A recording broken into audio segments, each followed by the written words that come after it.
আসসালামু আলাইকুম রহমতুল্লাহি ওবরকাতুহ। সম্মানিত দর্শক, জামাত নিয়ে নানা রকম কল্পকাহিনী, রীতিমতো জামাত বিরোধী যারা শক্তি তাদের ভিতরে আতঙ্ক ছড়াচ্ছে। জামাত সব পারে, জামাত অদ্ভুত সব কৌশল করতে পারে এবং সেই সকল কৌশল বাস্তবায়ন করার জন্য তাদের যাবতীয় মেশিনারিজ আছে। তাদের টাকা আছে, লোক আছে, জনবল আছে। তারা বিভিন্ন জায়গাতে ডেইলি ১,০০০ টাকা দিয়ে রিকশাওয়ালাদেরকে তারা নিয়োগ করেছে এবং তারা বলার চেষ্টা করছে রিকশাওয়ালারা যে, আওয়ামী লীগ দেখলাম, বিএনপি দেখলাম, জাতীয় পার্টি দেখলাম, এবার একটু জামাত দেখি। তো এই কথাগুলো বলে তারা ভোটারদের মন গলানোর চেষ্টা করছে বলে রীতিমতো ভাইরাল হয়ে পড়েছে এবং বিএনপির লোকজনও এটা নিয়ে মাঠ গরম করছেন। জামাতের মহিলা কর্মীরা যারা আছেন তারা বোরকা পরে পরে বাড়িতে যাচ্ছেন, বিকাশ নম্বর নিচ্ছেন, মানুষদেরকে সাহায্য করছেন, কোরআন শরীফ দিচ্ছেন, তসবিহ দিচ্ছেন, ইত্যাদি ইত্যাদি। এটা এখন ওপেন সিক্রেট হয়ে গেছে। আবার অনেকে বলার চেষ্টা করছেন যে বোরকা পরে অনেক পুরুষ মহিলার রূপ ধরে তারা বাড়িতে বাড়িতে যাচ্ছেন। অনেকে বলার চেষ্টা করছেন যে জামাত ২ কোটি বোরকা বানিয়ে ফেলেছে ভোটের দিন কাজ করার জন্য। সত্য মিথ্যা ডাজ নট ম্যাটার, কিন্তু এই গল্পগুলো সিরিয়াসলি চলছে। এবং এগুলো করে অনেকে বলার চেষ্টা করছে যে জামাত মূলত ১৭০টি আসনে নিশ্চিত বিজয়ের জন্য একটা ছক তৈরি করেছে, মাস্টার প্ল্যান। এবং এই মাস্টার প্ল্যানগুলো আমি কিন্তু বলছি না। এগুলো ইন্টারনেট খুঁজলে আপনি পাবেন এবং ১৭০টা সিটে কি করে জামাত একেবারে চোখ বুজে জয়লাভ করবে সেই পয়েন্ট নম্বর ১, ২, ৩, ৪, ৫ এগুলো হাতে কলমে ভিডিও করে, অডিও করে বিভিন্ন কনটেন্ট ক্রিয়েটররা তারা এমনভাবে উপস্থাপন করেছে আপনি বিশ্বাস না করে পারবেন না। আমার যারা দর্শক মানে তারা খুব হাই লেভেলের। আমি মনে করি আমার যারা দর্শক তারা সবাই জ্ঞানী, গুণী, শিক্ষিত, সজ্জন ব্যক্তি রয়েছেন। তাদের কাছে এগুলো খুব ছেলেখেলা মনে হতে পারে। তবুও তো আ অনেকে জানতে চাইতে পারেন। যেমন আ অনেকে হয়তো জানেন, ভালো করে জানেন যে বাংলাদেশের এরকম প্রায় আ ১৫০ সিট রয়েছে। ১৫০ সিট রয়েছে, ১৫০ টি সিট রয়েছে যেখানে প্রতিপক্ষের সাথে ভোটের ব্যবধান থাকে। জয়-পরাজয়ের ক্ষেত্রে ভোটের ব্যবধান থেকে ৫,০০০ থেকে ১০,০০০। এখন বলা হচ্ছে যে জামাত ঢাকা শহরের সকল যে সিটগুলো, সকল সিটগুলো তারা টার্গেট করে এখানে ২০ লাখ ভোটার, আবার বলছি ২০ লাখ ভোটার তারা দেশের বিভিন্ন অঞ্চল থেকে ডেডিকেটেড ঢাকা শহরে এনেছেন। আচ্ছা, এটা সত্য মিথ্যা আমরা জানি না। যদি এই ঘটনা ঘটে থাকে তাহলে প্রত্যেকটি আসনে যদি ১,০০,০০০ ভোট জামাত প্রার্থীর পক্ষে পড়ে, আর জামাতের যে নরমাল ভোট যদি মাত্র ১০,০০০ ও হয় তাহলে ১,১০,০০০ ভোট। এবছর যত কম লোক ভোট কেন্দ্রে আসবে, অর্থাৎ যেমন দেখা গেল যে অনেকগুলো সিট যেখানে জামাতের প্রার্থী খুব দুর্বল, জীর্ণ-শীর্ণ, বিএনপির লোকজন মনে করছে জামাতের লোক তো মাঠেই আসছে না। ভোট কেন্দ্রে যাওয়ার দরকার কি? আমরা এমনিই তো পাস করে যাব। অথবা অনেকে মনে করছে যে আচ্ছা ঠিক আছে, সকালবেলা আবার রাতে একটু ছিল-ঠিল পিটাইয়ে দেবো আরকি। কিন্তু প্রতিটা কেন্দ্রে যদি আ সেই যে কটি সংসদীয় আসন আছে যে আমাদের ডেডিকেটেড ৫০০ করে লোক থাকে, জাস্ট 500 লোক।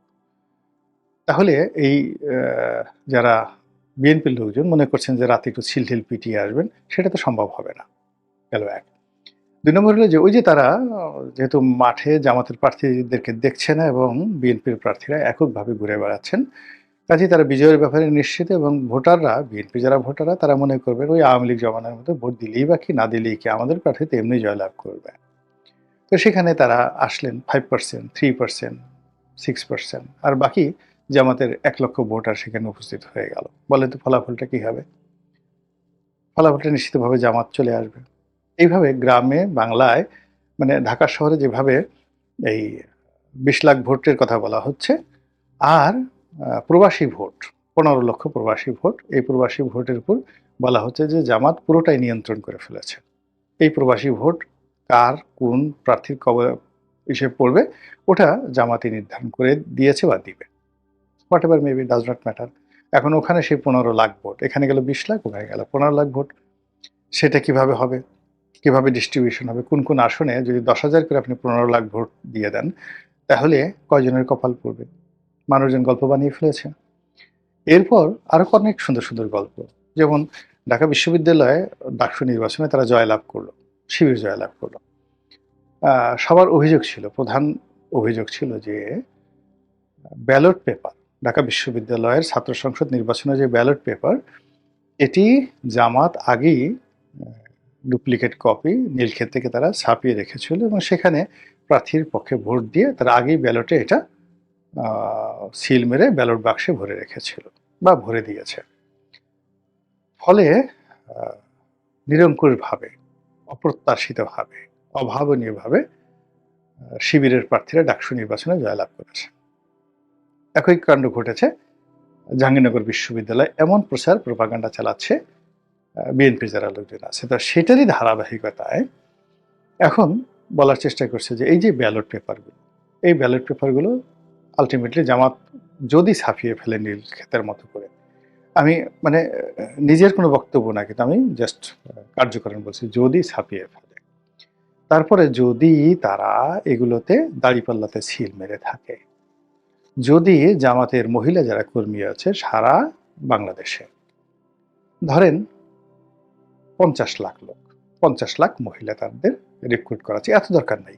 আপনি প্রতিটি ভোট কেন্দ্রে যদি এরকম ভাগ করে দেন, 50 লাখই ধরেন সারা বাংলাদেশে, এরকম 50 লাখ মহিলা যারা বোরকা পরে যাবেন, যাদের সকলের কাছে 5টা করে ভোট থাকবে, তাহলে 50 লাখ ইন্টু 5টি করে ব্যালট থাকবে এবং তাদেরকে ওইভাবে আপনি ঢালাওভাবে তাদেরকে যাকে বলা হয় তল্লাশি করবেন, সিল মারা ব্যালট পেপার উদ্ধার করবেন, ভোট কেন্দ্রিক ওই কাজগুলো করবেন, এগুলো আপনি করতে পারবেন না, প্রেক্ষাপটে তছনছ হয়ে যাবে সেখানে।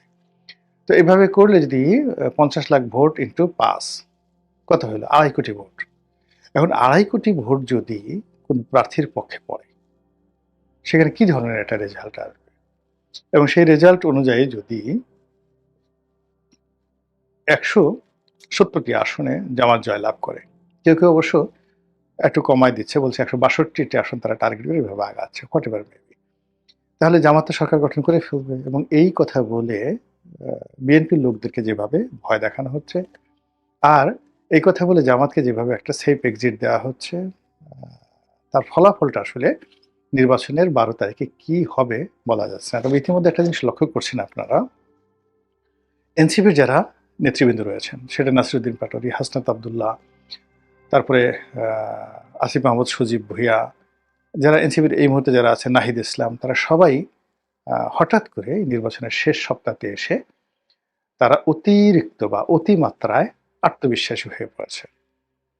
ভেরি সিগনিফিক্যান্ট, অকল্পনীয়। এটা কেন হচ্ছে, কিভাবে হচ্ছে, এইগুলো একটা। 2 নম্বরে যেটা হচ্ছে সেটা হলো যে ডক্টর মোহাম্মদ ইউনূস, আমি হঠাৎ করে দেখলাম যে তথ্য প্রযুক্তি মন্ত্রণালয়ের একটি অনুষ্ঠানে তিনি গেলেন।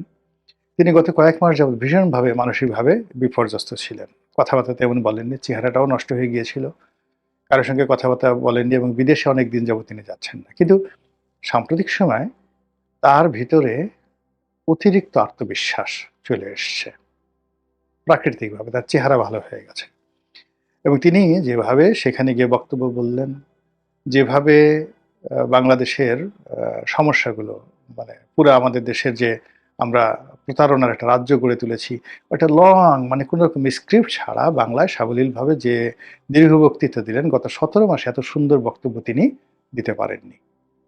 চমৎকারভাবে বক্তব্য দিয়েছেন। এরই মধ্যে প্রাথমিক শিক্ষকদের নিয়োগ, এরই মধ্যে চীনের সঙ্গে একটি ড্রোন কারখানা, সামরিক ড্রোন কারখানা স্থাপন করার জন্য চট্টগ্রামে একটি ইপিজেড স্থাপন করা, এরপরে চীনের অর্থায়নে উত্তরবঙ্গে একটি বিশাল হাসপাতাল স্থাপন করা, যা কিনা ভারত মনে করছে এখানে এই হাসপাতালের আড়ালে চীন মূলত এখানে তাদের সামরিক যন্ত্রপাতি স্থাপন করবে এবং এই সকল সামরিক যন্ত্রপাতি দিয়ে ইজিলি সেই শিলিগুড়ি করিডর থেকে শুরু করে সেই উত্তরবঙ্গ রিলেটেড ভারতের যে সকল রাজ্য রয়েছে, সব রাজ্যের উপর চীন নজরদারি করতে পারবে।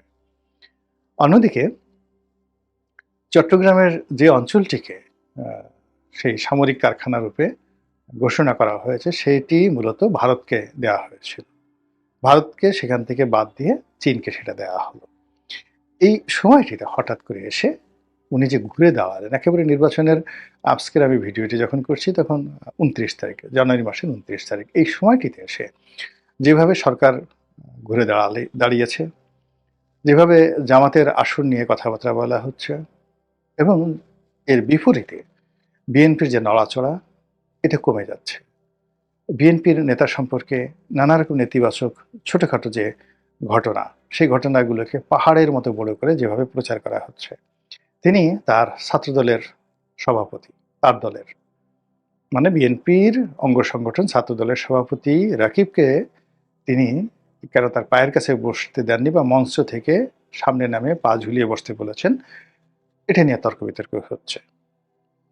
মানে রাকিবের জন্য। তারপরে সেখানে আবার শিবিরের সভাপতিকে গোলাম পরোয়ার কিভাবে পাশে বসিয়ে রাজার মতো সম্মান করেছেন। কোথায় জামাত আর কোথায় সেই বিএনপি। দেখো, দেখো, দেখো। সারা জীবন বিএনপি করে তোমাকে তো এই পায়ের কাছেই থাকতে হবে, দালালি করতে হবে। এই জিনিসগুলো করে মূলত জামাতকে একটা করিডর করে দেওয়ার চেষ্টা করা হচ্ছে। আর অন্যদিকে ডক্টর মোহাম্মদ ইউনূসের রাইট হ্যান্ড, তার সকল কর্মের প্রেরণাদাতা মাস্টারমাইন্ড ডক্টর আলী রিয়াজ, তিনি সাম্প্রতিক সময়ে যে বক্তব্যটি দিয়েছেন, সেই বক্তব্যটি হলো যে সামনে যে নির্বাচন হচ্ছে সেই নির্বাচনের দ্বারা যে সংসদ সদস্য নির্বাচিত হবেন তারা ৬ মাস মূলত এমপি হিসেবে নন, মানে কনস্টিটিউশনাল অ্যাসেম্বলি যেটা হবে সেই অ্যাসেম্বলির সদস্যরূপে তারা জুলাই সনদ অনুমোদন করবেন, সংবিধান সংশোধন করবেন, তারপরে তাদের যে কাজগুলো সেগুলো তারা করবেন। অর্থাৎ ৬ মাস তারা এই ১৭ মাসের সরকারের যত কর্মকাণ্ড আছে সেই কর্মকাণ্ড তারা বৈধতা দেবেন। এই যে নির্বাচনের এই কয়দিন আগে আলী রিয়াজ সাহেবের এই ধরনের বক্তব্য, এই বক্তব্য দ্বারা কি বোঝাচ্ছে? নির্বাচনে যারা লম্ফঝম্প করছেন তারা কি এমপি হিসেবে না এই মেম্বার হিসেবে কাজ করবেন, এবং তারা যদি সরকারের চাহিদা মতো তারা পার্লামেন্টে অধিবেশনে ডেকে তারা যদি সংবিধান সংশোধন না করেন, জুলাই সনদ যদি পাশ না করেন, তো সেক্ষেত্রে সরকার কি করবে? সেক্ষেত্রে সরকার কি নির্বাচন বাতিল করবে? আর যারা নির্বাচিত হলেন তাদের অবস্থা কি সেই ৭০-এর যে নির্বাচিত যে সংসদ সদস্য যারা ছিলেন, কনস্টিটিউশনাল অ্যাসেম্বলির সদস্যরা, তারা যেভাবে পাকিস্তানের বিরুদ্ধে বিদ্রোহ করেছিল ঠিক ওইভাবে কি বিদ্রোহ হবে? এই সব মিলিয়ে কেমন যেন একটা ছেঁড়া বেড়া হয়ে গেছে সবকিছু। আশা করব, আলো দেখব, ভালো চিন্তা করব, গণতন্ত্রের পথে হাঁটব। এই যে সম্ভাবনাগুলো আছে সেই সম্ভাবনাগুলোর প্রায় সব ক্ষেত্রে একটা করে বড় বড় ডট, বড় বড় প্রশ্নবোধক চিহ্ন পড়ে গেছে। মহান আল্লাহ আমাদের সবাইকে হেদায়েত দান করুন এবং হেফাজত করুন। আসসালামু আলাইকুম ওয়া রাহমাতুল্লাহি ওয়া বারাকাতুহু।